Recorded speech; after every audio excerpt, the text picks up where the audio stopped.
Hola, buenos días, buenas tardes, estimados alumnos de la clase de inteligencia emocional.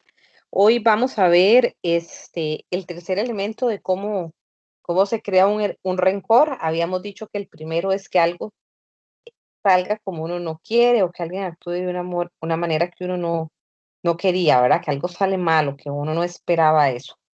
El número dos, personalizarlo. Y el número tres, crear la historia de rencor, que es lo que vamos a ver hoy.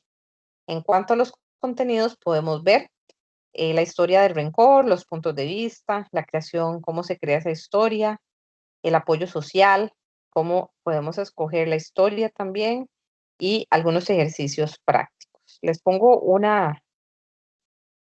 un pensamiento que me parece muy bonito, muy apropiado, este, el cual dice, supérate o deja de quejarte. No te la pases hablando de cuánto daño te hicieron en el pasado. Muéstrame qué hiciste para mejorarte. Demuéstrame cómo ese dolor te llevó a buscar un verdadero amor. Eres tú quien permites y decides si las situaciones te quebrantan o te construyen. Eres tú quien permites que las personas te cambien o aprendas a cambiar las personas que permites entrar en tu vida. Tienes dos opciones, supérate o deja de quejarte. Es así de simple.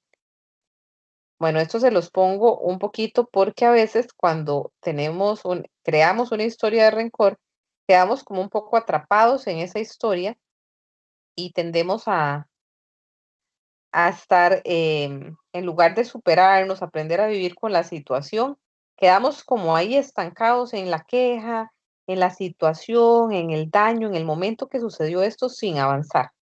Entonces hay que aprender a superar las cosas, aprender de ellas, adaptarnos a las nuevas realidades, aunque sean duras. Vamos a ver cómo se construye la historia.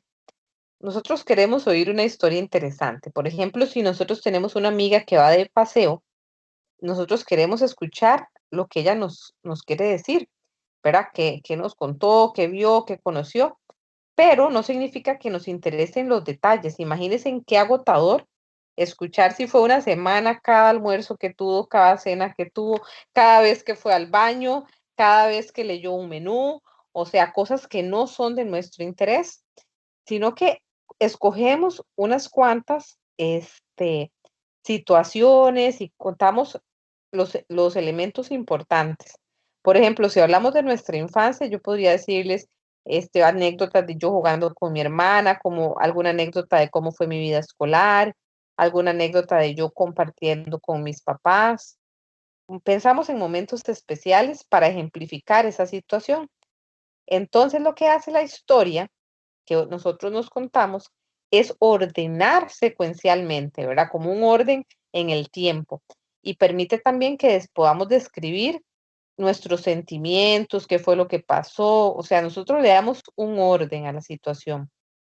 Pero no es que nuestra historia refleje 100% la realidad, ¿verdad? La realidad, por ejemplo, son los montón de horas que pasamos en el viaje y de eso vamos a contar un extracto de unos 5 minutos. Obviamente hay cosas que vamos a dejar por fuera y otras que vamos a resaltar. Por eso les puse ese dibujito de como cuando uno lee un libro, ¿verdad? Que hay cosas que subrayamos, hay cosas que dejamos de lado, hay cosas que ni nos llamaron la atención y otras que sí. Pero entonces, esta historia, contarla, nos va a dar un orden, el poder contárnoslos. Y vamos a tener ciertos hechos y vamos a darle cierta interpretación a los hechos. Damos cierto significado a los hechos que pasaron. O sea, de todos los hechos, la forma en que nosotros lo vivimos, lo que significó para nosotros. De hecho, hasta los hechos a veces que elegimos son parte de cómo contamos nuestra historia, resaltando algunas cosas y dejando algunas de lado. Entonces, eso es muy importante para, digamos, destacar que no es como que la realidad es la historia nuestra. El objetivo principal de cualquier historia es ayudar a poner en contexto lo que sucedió, es decir, es decir, entender lo que sucedió. La historia la creamos igual también para nosotros mismos, ¿verdad? Para entender, darle un significado a lo que pasó, sintetizar lo que pasó. Y el segundo, digamos, objetivo de la historia es describir las cosas. Pero entonces podemos ver que hay muchos puntos de vista cuando construimos nuestra historia. Cada uno de los implicados tiene su propia historia. Por ejemplo, aquí les puse un 6 que uno lo ve como un 6 y uno lo ve como el 9.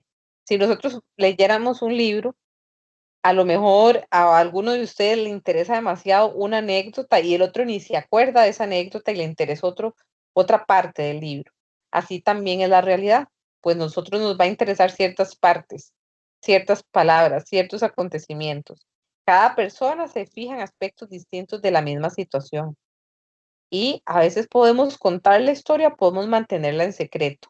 Por ejemplo, nosotros podemos tener una historia de rencor que no la contamos, pero eso no quiere decir que no la tenemos, porque a veces la contamos a nosotros mismos o la repasamos en nuestra mente, aunque no la contemos a los demás.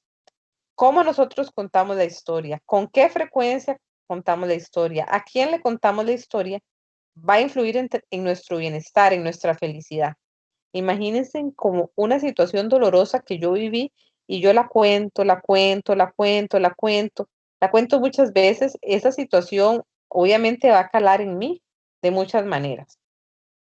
Entonces, sabemos ahora que nuestra historia no es un recuento objetivo de la realidad, porque la realidad es mucho más amplia que nuestra historia, ¿verdad? Como les dije antes, si nosotros fuimos a un paseo que fuimos toda una semana y contamos la historia en 5 o 10 minutos, hay muchas cosas que dejamos por fuera. Y no importa lo claro o evidente que hayan sido los sucesos de una experiencia que fue dolorosa, cada uno tiene su propia historia. Si sufrimos una ofensa, quién lo cometió, este, cada persona se va a fijar en aspectos distintos de esa ofensa, de cómo la interpreta. Y también los espectadores, la familia, los amigos, la gente involucrada va a tener también otra versión de los hechos. No hay una historia verdadera, solamente hay muchos puntos de vista. Entonces, por ejemplo, yo tenía una paciente que tenía mucho rencor hacia la mamá, que cuando era pequeña ella era un poco con sobrepeso, tenía un poco de sobrepeso, le decía muchos comentarios, ¿verdad? Le decía muchos comentarios de que ella estaba muy gordita, que tenía que cuidarse, cosas que a ella le dolieron mucho. La hermana, que también tenía sobrepeso, también le hacía los mismos comentarios, pero mi paciente me decía, yo no puedo entender que mi hermana ni siquiera se acuerde. ¿Por qué? Porque ella resaltó otros aspectos de la historia, que hay a otros como ese, ni siquiera les dio importancia. Tan poca importancia les dio que ni siquiera lo recuerda. Entonces, es importante eso, ¿verdad? Que a veces hay algo que nosotros no dejamos ir o que nos dolió mucho o que significó mucho para nosotros, pero no necesariamente es así para los demás. Y afecta nuestra vida esta parte, ¿verdad? Lo que contamos, cuántas veces, lo que estamos constantemente recordando. El tipo de historia que contamos ilustra cómo recordamos el incidente y cómo nos afecta la vida también. ¿Por qué? Este, de hecho, cómo lo contamos va a ser mucho cómo lo recordamos, ¿verdad? Nuestra memoria no es exactamente, válida, o sea, nuestros recuerdos a veces también están cargados de emociones o a veces hasta aspectos que hemos distorsionado. A veces hasta podríamos tener algunos recuerdos falsos que calzan con lo que nosotros pensamos. Em, por ejemplo, si yo cuando algo que recordamos mucho, digamos, de pequeños, es a veces un lugar, ¿verdad? Un play muy grande, un lugar que recordamos como grandísimo, y cuando nosotros vamos a ese lugar, nos damos cuenta que es un lugar totalmente diferente a cómo estaba en nuestro recuerdo. ¿Por qué? Porque lo veíamos desde una dimensión en el que diferente, ¿verdad? Que estábamos más pequeñitos, por ponerles una cosa, pero también algunos recuerdos que a veces ni siquiera tal vez fueron tan como los recordamos o como los recordamos en sí. Hay un estudio que la gente veía 2 carros chocando, y entonces depende de cómo le preguntaba el entrevistador a qué velocidad se tocaron los carros, o si usaban algún lenguaje, a qué velocidad se destrozaron los carros. La gente que le decían la segunda palabra tendía a decir que era mucho más velocidad, inclusive a veces hasta tendían a ver que habían cosas que no habían pasado, como sangre o cosas que no había pasado, vidrios por todo lado, así. Entonces, a veces nosotros hasta añadimos cosas a nuestra historia. A veces podría ser más apegada a la realidad, pero a veces podría ser distorsionada también. Otro ejemplo que tengo es una paciente que va a empezar a estudiar una carrera que no es muy convencional, es una carrera que emocionalmente podría ser muy dura. Entonces, me decía ella que ella tenía como miedo de empezar a estudiar esa carrera y que después no lograra pasar las materias. Y yo le preguntaba: "¿Y pero qué por qué pensás eso?". Y me decía que hasta la familia le cuestionaba mucho su capacidad. Y ya como haciéndole así más preguntas, lo que me di cuenta es que la familia lo que le decían es: "Sí, uy, como, te vas a sentir bien en ese trabajo, porque, es un trabajo duro emocionalmente", o, "¿Estás segura que vas a querer o poder trabajar con esa realidad tan fuerte?". Pero nunca le estaban diciendo nada sobre su capacidad intelectual. Entonces, eso que ella recordaba fue por hacerle también preguntas que lo vio de otra manera y decía: "Sí, o sea, lo que yo pensaba o el recuerdo que yo tenía de eso no tenía otro significado a lo que probablemente fue, la intención de las personas que se lo dijeron". Entonces, vean qué importante eso, ¿verdad? Que a veces nuestras experiencias pueden distorsionar la visión que tenemos de un hecho, y va a influir cómo vamos a recordar esa situación que pasó. La historia del dolor cambia de acuerdo al ofendido o al ofensor. Estos son como investigaciones que se han hecho, ¿verdad? Y a veces una persona que podría haber hecho algo, ¿verdad? Que se le cuenta una historia y se identifica con la persona ofendida o con la persona ofensora, lo va a ver muy diferente. La persona ofendida tiende a minimizar su responsabilidad, este, minimiza su responsabilidad y culpa al ofensor. Piensa que los que ofenden lo hacen con intención.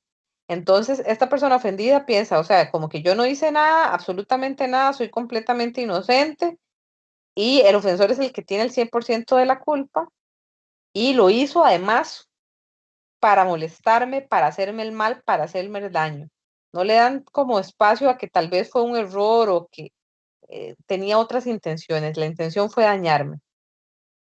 Pero cuando uno se identifica con el ofensor o cuando es el ofensor o el punto de vista del ofensor, usualmente minimiza el daño, o sea, vea que lo que le pasó a la otra persona no es tan grave y responsabilizan de alguna forma al ofendido, como decir, qué sé yo, por ejemplo, si atropelló a alguien, ah, sí, es que seguro andaba muy, no se fijó al cruzar la calle, tuvo que haberse fijado más. Y bueno, sí, lo atropellé, pero no fue tan grave lo que le pasó.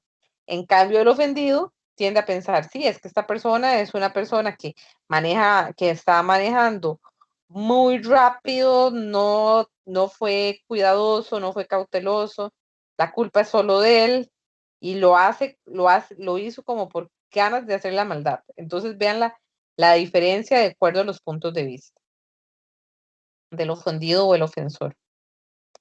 Muy diferente. Bueno, la creación de una historia de rencor. Quejarse de la vida no la mejora. Entonces, ¿por qué una noticia de último minuto? Quejarse de la vida no la mejora. No importa cuántas veces le contemos a otros o nos contemos a nosotros nuestra historia de rencor y lo que nos hicieron y cómo nos dolió, eso no va a hacer que mejore la situación.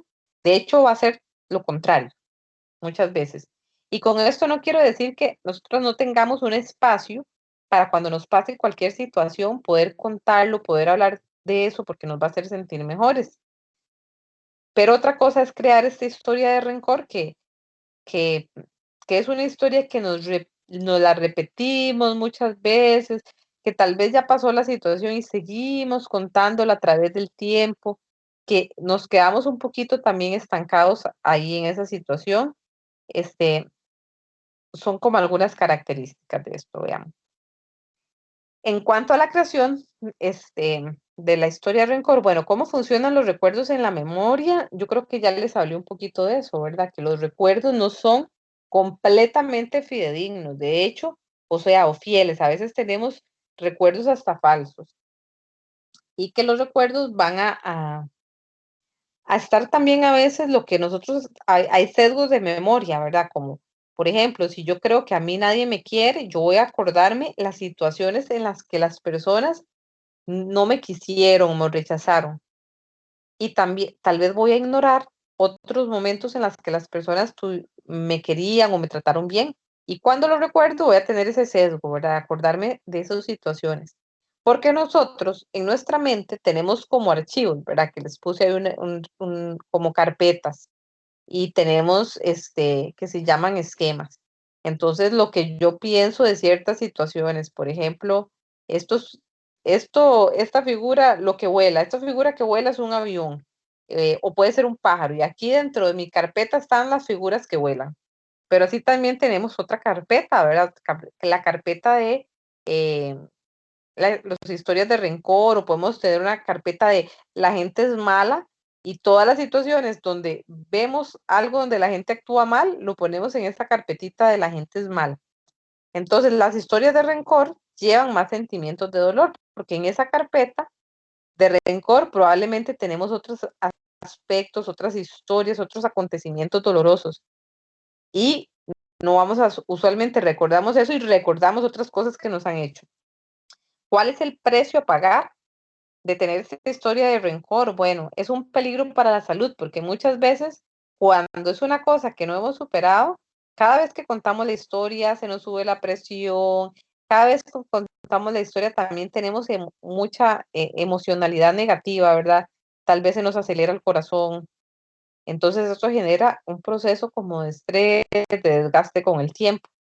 A veces también el apoyo se va erosionando, ¿verdad? ¿Qué quiere decir con eso? Tal vez ustedes, qué sé yo, a alguien que, que descubrió a su esposa siendo infiel, al inicio tal vez tiene muchos amigos que son empáticos, tal vez otras personas que han pasado por lo mismo escuchan, pero con el tiempo la persona, si sigue ahí, sigue contando esa misma historia, sigue quejándose de esa historia, y tal vez hasta sus amigos que han pasado cosas diferentes ya se van a movilizar, ya salen con tal vez otra persona, o ya se dedican más a sus hijos, o ya como que han pasado un poco página de esa situación, y él sigue contando la historia de las muchachas y de la esposa que le dio vuelta, y tal vez em, trata tal vez más a otras personas porque está tan enojado con esa situación.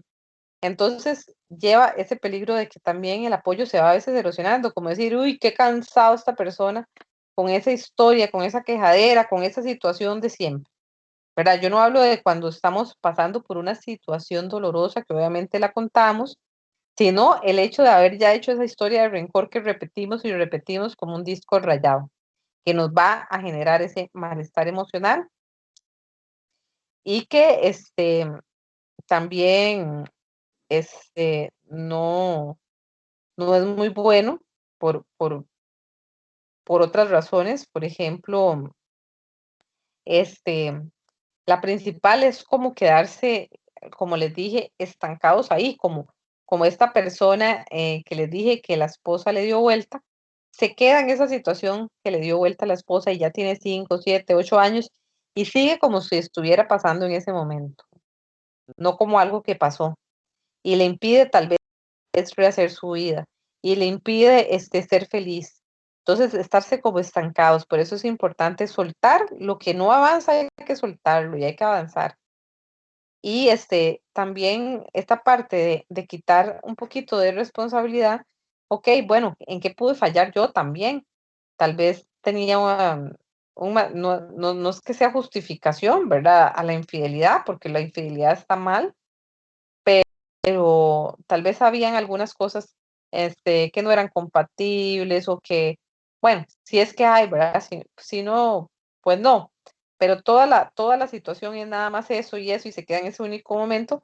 A lo mejor habían cosas que podrían haberse hecho y que ya no sirven de nada, pero para la próxima vez, pues cambiar lo que sí está en nuestro control. Y si no, si fue solo una decisión mala de esta persona o así, igual, no hay que mantenerse estancada en esa misma situación y colocarse solamente como víctima, ¿verdad? Como decir, yo fui el ofendido y yo no, porque al colocarnos como víctimas ya no tenemos nada de que podamos hacer. No, la vida sigue. La vida sigue, hay otros retos, no podemos, digamos, en este caso, concentrarse solo en su matrimonio, sino que hay otras partes de la vida que están y hay que vivirla. Otra cosa que podemos ver en esto es cuando nos pasa alguna situación dolorosa o así, tenemos el apoyo social, es algo muy, muy bueno para enfrentar los problemas de la vida, las situaciones difíciles de la vida. Compartir las experiencias nos ayuda a reducir el estrés. Tener personas cercanas, amigos, familiares que se preocupan, que nos dan ese apoyo apropiado, nos ayuda a tener una mejor salud. Por ejemplo, en investigaciones, la gente que le da un infarto y va gente a visitarla, tiene más posibilidades de sobrevivir. O sea que al corazón humano le hace bien tener amigos y relacionarse y ayudarnos y ser solidarios. Pero bueno, de este apoyo social o de estas ayudas, hay gente que se beneficia más y otras menos. Por ejemplo, la gente que más se beneficia, que más tiene efectos buenos para la salud, es que cuando le pasa algo, bueno, sí tiene un poco menos de consuelo, es decir, la persona la consuelan y todo, pero también recibe consejo y también se interesa en que digamos, otra persona que vivió eso, ok, cómo salió adelante, cómo enfrentarlo. este, Ese sería una persona que probablemente se va a beneficiar más de ese apoyo social. Por ejemplo, este señor que le dieron vuelta, que sea, si solo se queda en que lo consuelen, que pobrecito, que también es importante al inicio, pero también, bueno, ¿cómo hiciste? ¿Qué consejos? ¿Qué puedo hacer? ¿Cómo puedo construir otra vez mi vida? Va a estar mejor. Un apoyo social menos apropiado sería quejarse, aunque uno esté equivocado, no aceptarlo, maximizar los problemas, verlo grandísimo, molestarse por los retos que tiene la nueva situación, no aceptar consejos de nadie. Y la historia es muy importante. La historia de rencor es más importante que aprender a vivir. O sea, están más interesados por remover lo que pasó que adaptarse a la nueva situación.